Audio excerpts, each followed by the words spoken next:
Salut! Aujourd'hui on tourne dans la chambre d'hôtel parce que... parce qu'il pleut en fait.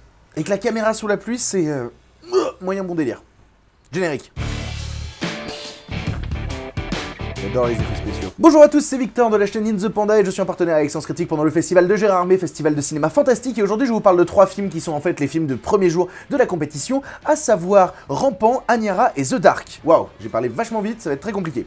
Mais j'ai 3 films à caser dans une vidéo donc je vais parler vite, quoi qu'il arrive. Rampant, vous avez vu la série Kingdom sur Netflix? Bah c'est pareil en Corée du Sud. Voilà, bisous. En vrai, Rampant, c'est un peu ça. On est à l'époque féodale, il y a des conflits, il y a des complots contre la Chine, et soudainement, il y a une invasion zombie. Je peux difficilement faire plus explicite. Et j'ai beaucoup aimé le cinéma qui vient de la Corée du Sud, des fois il tombe dans des travers un peu complexes à vouloir en faire trop. C'est-à-dire trop de dialogue, trop d'exposition, trop de conflits, trop de personnages. Ce qui fait qu'on a vraiment les 2 premiers tiers du film qui sont un bordel sans nom, avec du name drop dans tous les sens, et c'est compliqué, parce qu'au final, bah, il y a trop de trucs à suivre, et tu t'ennuies, pour arriver à un dernier tiers qui, au final, explose, est vachement généreux, et tu passes un bon moment. Et s'il faut passer 2 tiers de film à rien comprendre, que ce soit le bordel, que ce soit trop long, pour apprécier un dernier tiers qui soudainement se réveille en termes de mise en scène, c'est un petit peu compliqué.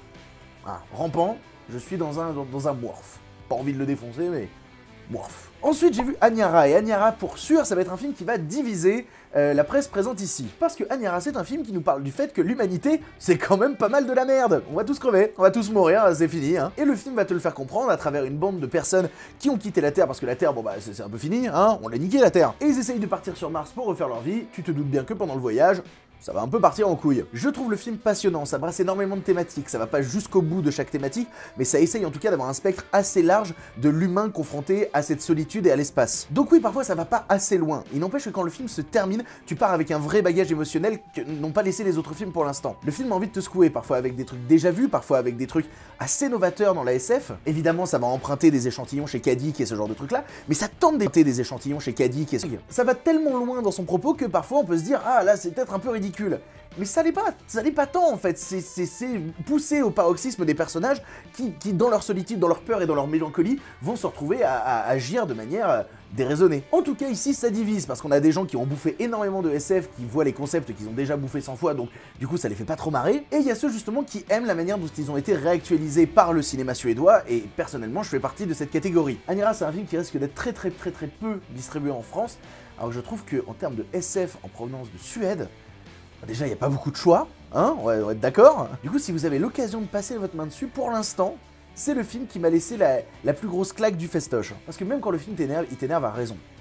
Et ça, c'est beau.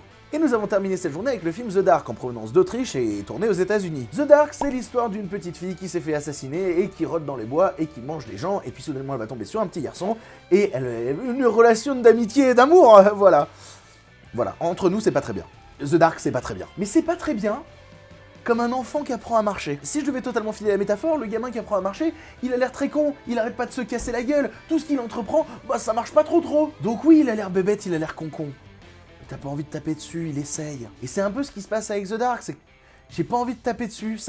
Le film est un gamin qui apprend à marcher, qui se casse la gueule constamment, à chaque fois qu'il tente quelque chose, des fois il arrive à faire 1 ou 2 pas, donc tu fais genre oh c'est joli, et puis finalement il se mange la gueule sur le sol. Le problème de ce film, qui je pense sera très vite oublié dans la sélection du festival, c'est que voilà, pas assez marquant, pas assez élaboré, pas assez travaillé peut-être, mais pas envie de taper dessus parce que tu sens que le réalisateur est animé de tellement de bonnes intentions et il a tellement envie de faire un film avec un sujet qui lui parle vraiment fort. Oui, c'est pas très bien. Oui, ça se casse la gueule. Et parfois, c'est surtout très niais. Oh, c'est horriblement niais. Des dialogues écrits à la truelle, c'est pas possible. Mais c'est pas grave.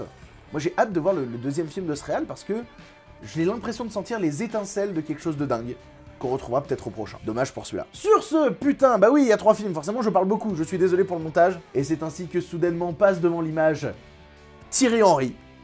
Sur ce, j'ai encore 3 films à voir aujourd'hui, je m'en vais, je vole, je file, et je vous dis à demain. Voilà, on se dit à demain. Je vous aime bien. Je vous aime bien, vos commentaires sont toujours un régal. Des bisous. Voilà.